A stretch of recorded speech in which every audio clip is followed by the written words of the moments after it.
Praise the lord. ఈ దిన దేవుని వాగ్దానము. కాబట్టి ఇప్పుడు క్రీస్తు యేసునందున్న వారికి ఏ శిక్షా విధియు లేదు. రోమీలకు రాసిన పత్రిక 8వ అధ్యాయము 1వ వచనము. ఈ భూమిపై ఉన్న జంతువులకెల్లా అతిపెద్ద జంతువు ఏనుగు. అంతేకాదు, అది చాలా శక్తివంతమైనది. అయినప్పటికీ దానిని ఆపుటకు ఒక బలమైన తాడు మాత్రము చాలు. అది ఎలా పనిచేస్తుందంటే, ఏనుగు చిన్నగా ఉన్నప్పుడు దానిని ఒక పెద్ద చెట్టుకు కట్టివేస్తారు. కొన్ని వారాల పాటు అది ఆ తాడును తెంపుకోవడానికి గట్టిగా లాగుతుంది. చాలా ప్రయాసపడుతుంది, కానీ ఆ తాడు దానిని గట్టిగా పట్టి ఉంచింది. కాబట్టి అది క్రమముగా తన పెనుగులాటను ఆపేస్తుంది. అది పూర్తిగా ఎదిగిన తరువాత బలము తెచ్చుకున్నప్పటికీ అది తన్ను తాను విడిపించుకునేందుకు ఏమీ పెనుగులాడదు.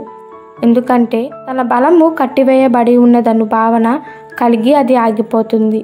అది ఇంకను నేను బంధింపబడే ఉన్నాను, నేను విడిపించుకోలేనని నమ్ముతుంది. అలాగే సాతానుడు కూడా మనల్ని బంధించి ఉంచడానికి అలాంటి కుయుక్తి వాడగలుగుతాడు. అయితే శరీరానుసారం అనుసరింపక ఆత్మానుసారం అనుసరించి నడుచుకున్న వారికి ఏ శిక్షా విధియు లేదు అను నిశ్చయత ఇస్తుంది బైబిల్ గ్రంథము.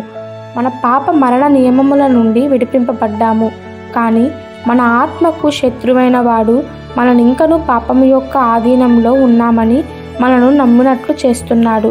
అప్పుడు మనం ఏం చేయాలి? క్రీస్తు ఏం చెప్పాడో ఒక్కసారి ఆలోచించుకో. ఆయన మన పాపముల కొరకు మరణించి పాపమునకు మన మీద నియంత్రణ లేదని ప్రకటించాడు. ఆయన మృతులలో నుండి లేచి మనకు పరిశుద్ధాత్మను ఇచ్చాడు. ఇప్పుడు మనం ఆయనలో జీవించడానికి పూర్ణ అధికారము గలవారము. ఎందుకంటే మృతులలో నుండి యేసు లేపిన వాని ఆత్మ మనలో కూడా నివసించుచున్నది. ఈ దిన దేవుని వాగ్దానము మనందరి జీవితంలో నెరవేరులాగున ప్రభు కృప మనందరికీ తోడై ఉండునుగాక. ఆమెన్. God bless you.